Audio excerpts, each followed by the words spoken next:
we are. You didn't think we'd be back? Because we back, baby. We back, baby. That's right. Father Moo here again. I just want to say thanks to the community for all your support. Checking out the previous videos, my tube stuff. I know it's different than what you're getting from here. The people who said they were trying to follow along at home and build their own stuff, the tubes aren't really gonna, provide you a useful starting point for most of that. But it's all good. I want to have a variety of stuff on my channel, and we'll still have lots of Nord micromodular stuff, I think, just because of the ease of connecting it and the straightforward nature of the system and the fact that we can apply the things we build on this modular software to a lot of virtual or hardware modulars. So, I'm going to keep diving in.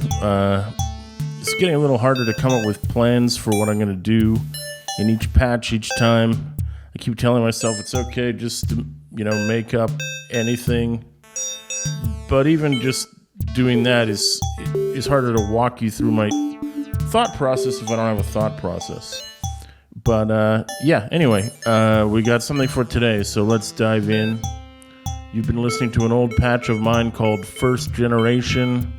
As you can tell from the name, it's a generative patch that makes its own music. We're going to do something generative today, but it won't sound much like this, I don't think. So, pitter patter.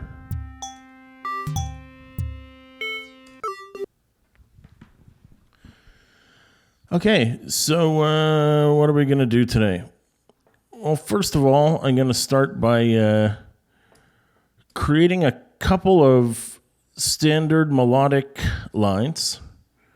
By that I mean I'm going to make a couple of synthesizers with a couple of filters and envelopes the way that you'd expect them to go. And those synths are going to be controlled by sequencers. But what we're going to try and do in this episode is have the sequencers run intentionally irregularly. So by that, that is what it is. Instead of just locking them to a clock and having them loop every 16 bars, they're still going to loop every 16, but they're going to add or drop clock inputs from time to time, which will make them run out of time with each other. But if they're still pitched into the same key, with a bit of luck, we should be able to get something melodic out of it. I'm not sure if we'll succeed in that, but we'll try. That's the goal anyway. So maybe a 2-voice synth with 2 synthesizers following irregular melodies, and trying to still come up with something which is generative, so it's still it's helping with the creative process itself, and it's also somewhat under our control in terms of tempo and in terms of keys, so it's not just a bunch of random noises out of nowhere.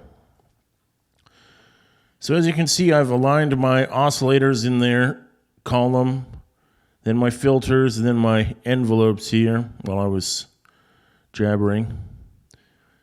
So these are pretty simple signal paths. We've got oscillator B, which is a relatively low processing power way of giving me the 4 standard outputs.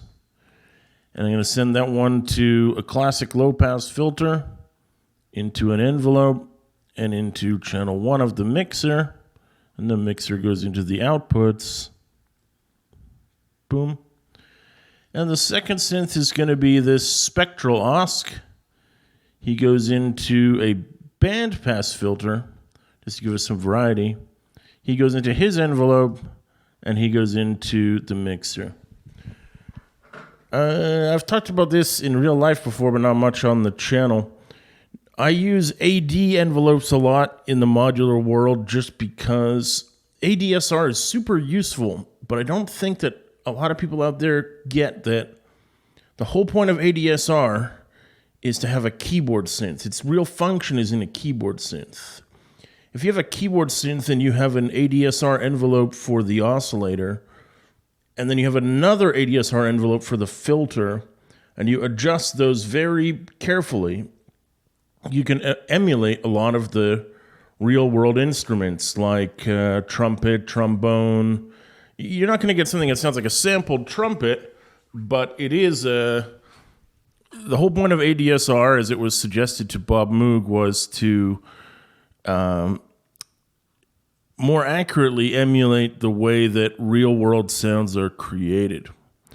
So here in the modular patches I've been building, it's not that ADSR is useless, it's just that I don't think it's really necessary. It's just, we certainly aren't trying to make patches that sound like real-world instruments, and it eats up more processing power. So even in my hardware synth, I use a module called the double and/or, which is basically 2 AD envelopes with VCAs performing almost the same function as the 2 envelopes here. And although I have an ADSR envelope if I need it, generally I end up using just the attack and the decay anyway. So that's something, I guess, to keep in mind. The point I'm trying to make here is ADSR is a brilliant development in synth design, but its primary function is if you're going to have a polyphonic keyboard-controlled synth, not a modular synth. That said, in a modular synth environment, especially if you have modulation inputs for the ADSR, you can absolutely do interesting stuff to it. Okay, over to the far left column here, which hasn't been populated yet. We're going to make a clock generator, which is not surprising. I said we were going to do weird clocking stuff. We still have to have a clock to start with. And I have the feeling, I'm going to make some modules here that I think I'm going to use. One of those is, where is it? Clock divider. I've got clock divider and clock divider fixed. I'm going to go with this one. And I'm also going to go with, I'm going to probably need at least one logic processor. And I'm probably going to need a clock, no, not that.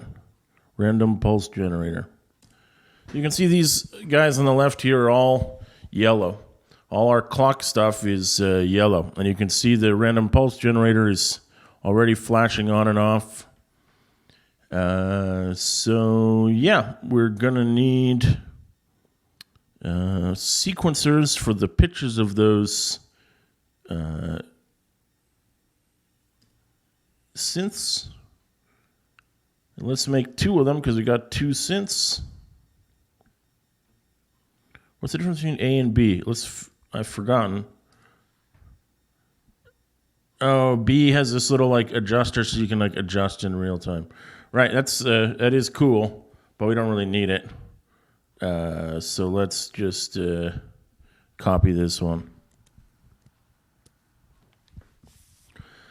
There we go. So the outputs of those will go into the pitch inputs of our oscillators. You can see there's actually a second pitch input here. If I wanted to do a little vibrato, I could send a smooth LFO into there. I'm sure you could do other things. But for today, we're just going to send one sequencer to each spectral osc. And what I'm going to do, this is where modular gets a bit confusing, I'll admit, even for me. I'm going to put an event sequencer in, and I'm going to make one for each of these guys. That might seem like a waste because the first one has 2 channels, but I'm going to be running this sequencer with this event sequencer on a clock to play one synth, and I'm going to do the same thing with the second one for the other synth. So I'm just going to waste that second channel because I have this plan in mind for how I want the synths to play. The bottom sequencer is like hitting a note on a keyboard, and the top sequencer is which note you're hitting. And I don't want those two things to be out of sync. I don't want to hit a note and then have the note change to another pitch as it decays. So I'm locking these two guys together. And I still haven't figured out how exactly I'm going to randomize my clocking, but why don't I try and get things started with a normal clock just so we can get things going here. So there's that 4 pulses per beat going to these clocks. I'm going to set up some notes. We're now getting stuff you can hear.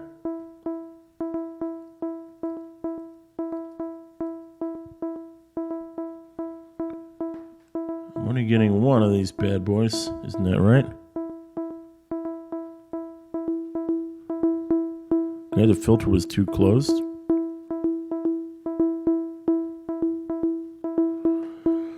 If you can follow along these little tiny LEDs, or virtual LEDs, you can see which envelope is triggering.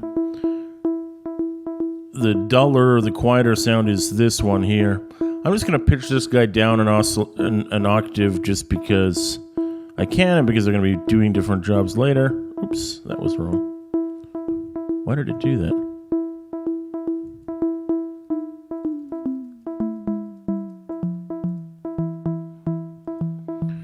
I can click here to see what pitch it's in. This one is tuned to E4 and this one tuned to E3.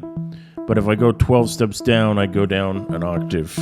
Just standard musical notation.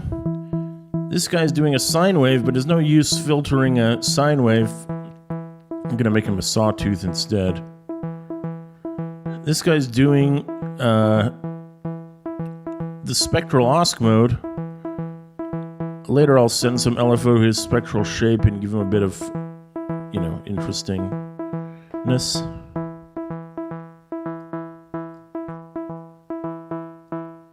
It's sounding fine. It's nothing amazing.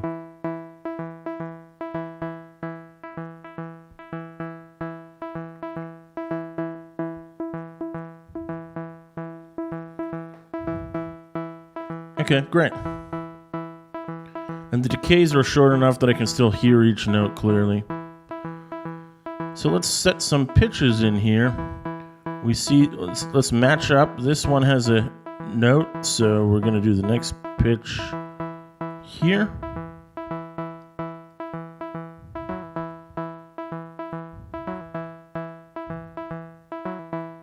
It doesn't really jive with this note. Let's take him down 3.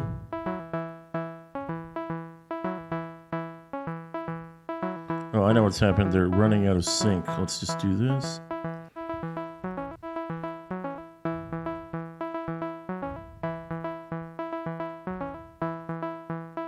So what I'm doing here is I'm tuning the sequencers while the clocks are running in the same kind of time, and then later they may drift out of it, but at least the notes that are intended to hit close together shouldn't be too uncomplimentary to each other. Let's try this.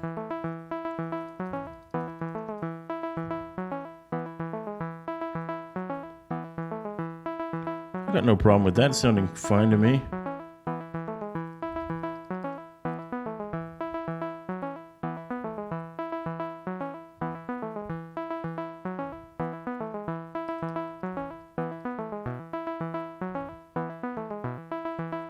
It was better before. How about an octave down?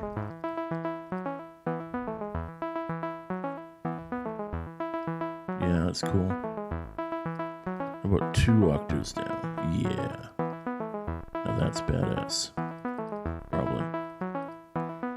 We gotta turn the step on. Neat.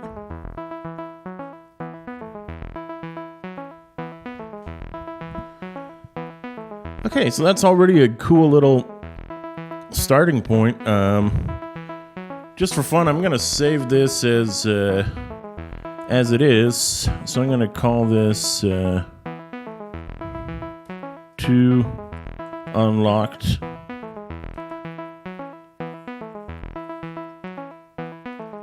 A.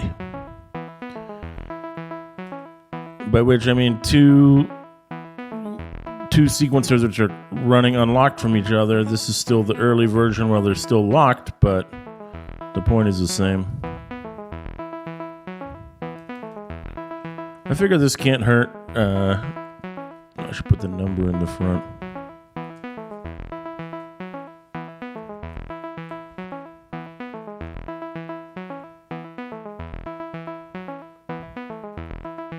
It should be 09, not 90.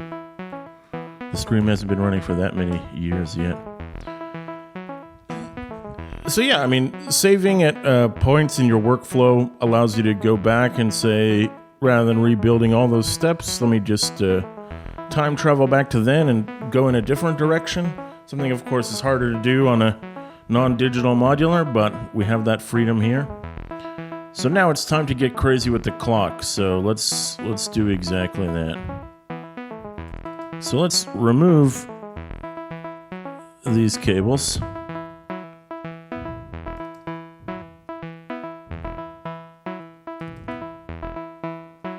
Come on, baby. There it is. So the top sequencer is still synced to the normal clock. And the first thing I'm going to do is I'm going to add more steps to his cycle.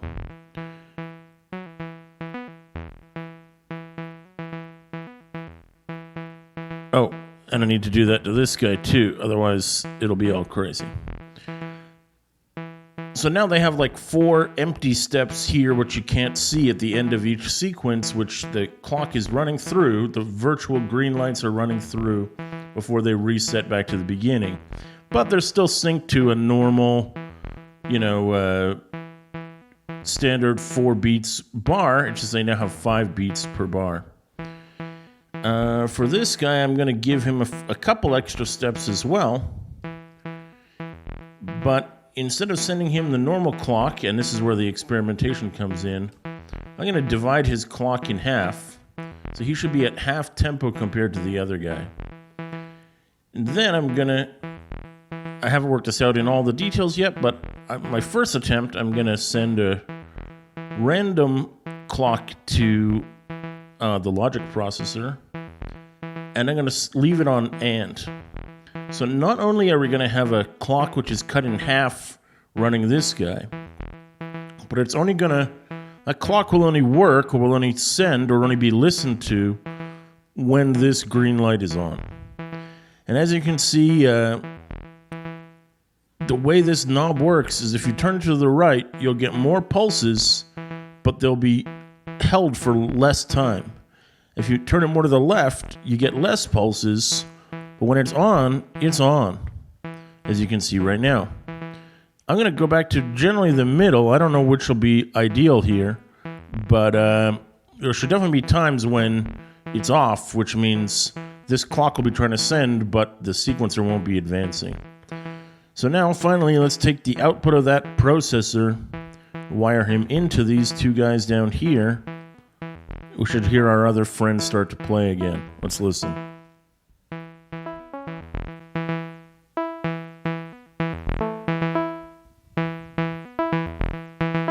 Can you hear?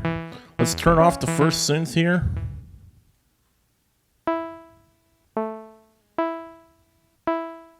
And look down here.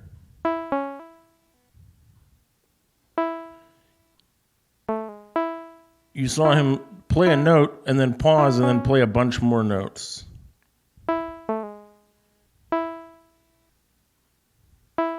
See how strangely that green light is behaving? It's moving and it's stopping and then it's moving.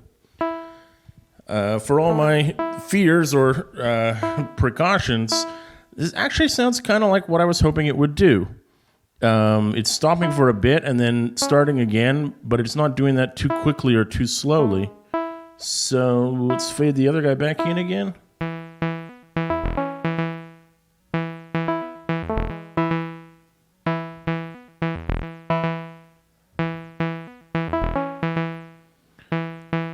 some of the lower synth notes are a little bit off because the clocked random pulse generator isn't forced into any kind of time signature.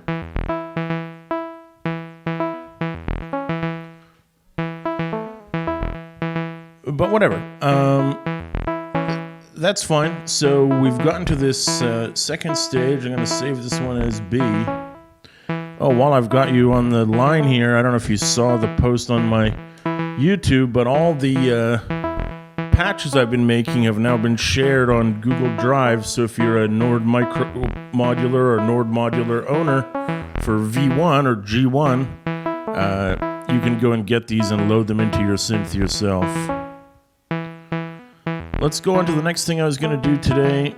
We got the clock divider there. I'm going to make something similar now. Clocked random step generator. I'll put him in here with the other Logic modules because that's where he lives. I'm going to make two of them. I'm going to put one of them in colored mode, meaning that the variation between steps is less dramatic. I'm going to wire them both into the original clock. So I kind of ruined the tempo here from a classical standpoint by throwing that random pulse generator in the mix. What I'm now going to do is adjust some of the parameters of my synthesizer voices. I'm going to do that by using these clocked random step generators, which will be playing in time in the sense that they'll be playing in time with the original 110 BPM clock. So I'm actually going to force this back into what will sound like a more rhythmic pattern. Right now the filters are burbling, but they're doing so in a strict locked time pattern which matches the tempo of the original clock.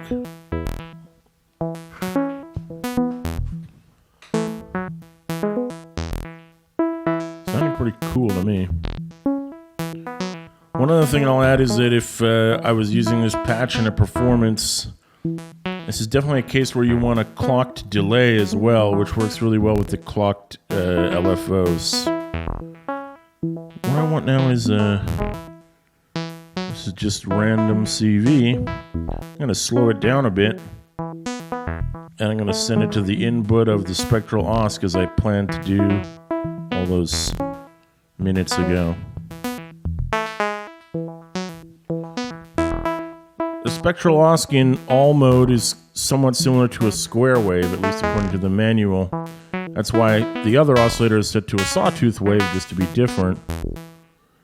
And since the spectral osc is being bandpass filtered, it's getting more high frequencies into your ear, basically, which is allowing this to sparkle a bit, I guess.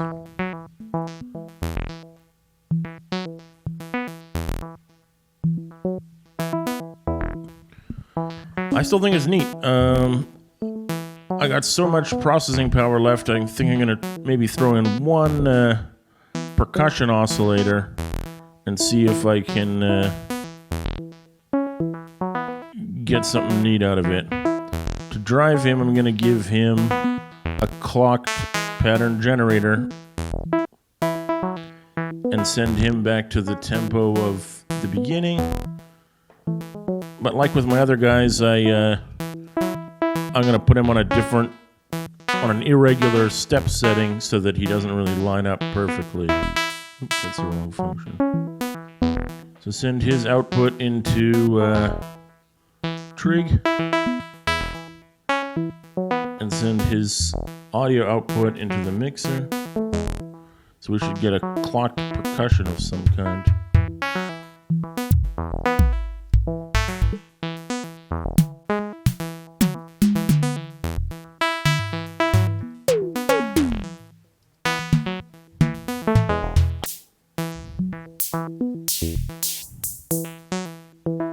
Going through the presets.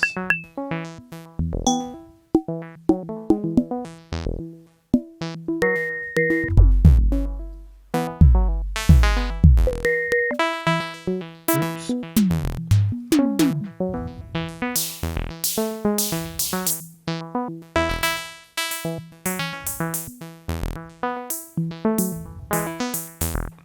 really perfect here, but it's not terrible.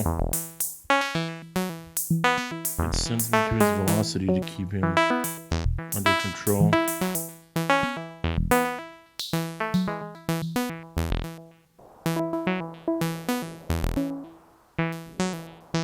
can really hear it now.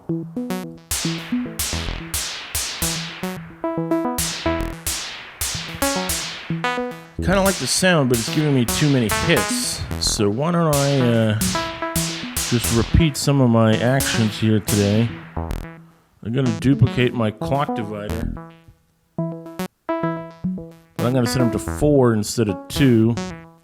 Feed him the same clock. Send his output to the generator.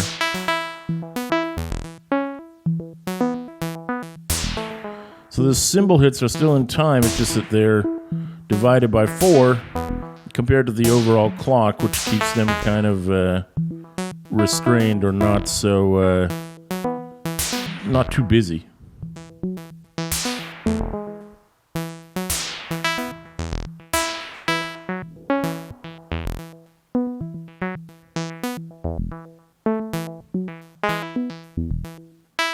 That might have been too much. I gotta go back to the trick which I learned here, which is, you wanna sing along with me here? Constant plus control signal mixer. Set this to some number and send it into one of the inputs. Send another random signal to the other input, and then send that to the velocity. Oops, we just did occupado. Get out of there. Send this one to the velocity, and your velocity will never be 0.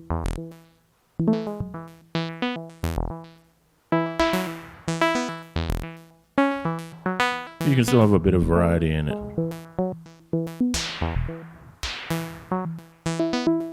Cool.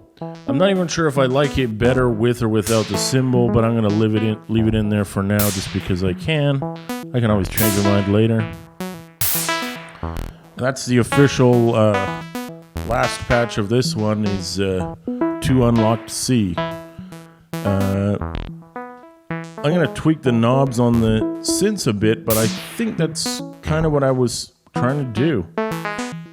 And maybe we'll make a more complicated one of these at a future point in time. It's good to have 2 of them in tune with each other and still being semi-unlocked. But I might try to get 3 or even 4 doing it all at once and see what we can get.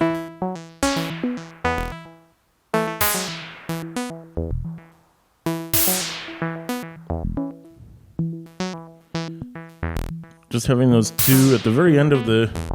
What I like about this patch is at the very end of this sequence you get an octave down and 2 octaves down on an oscillator that's already 1 octave down, so it gives it a bit of bass power that you wouldn't otherwise have. It's a neat little touch.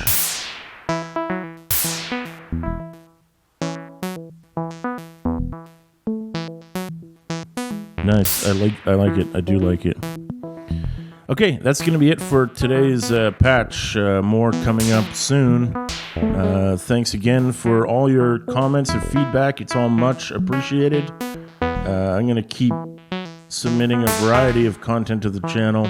So say what you like, say what you don't like. But I see the views and it makes me happy to see people taking an interest. So yeah, much appreciated to the fan base out there. No word on t-shirts or hats. We're not at that point yet. But, just kidding. Yeah, good times, and see you in the next stream. This is Father Moo. Cheers.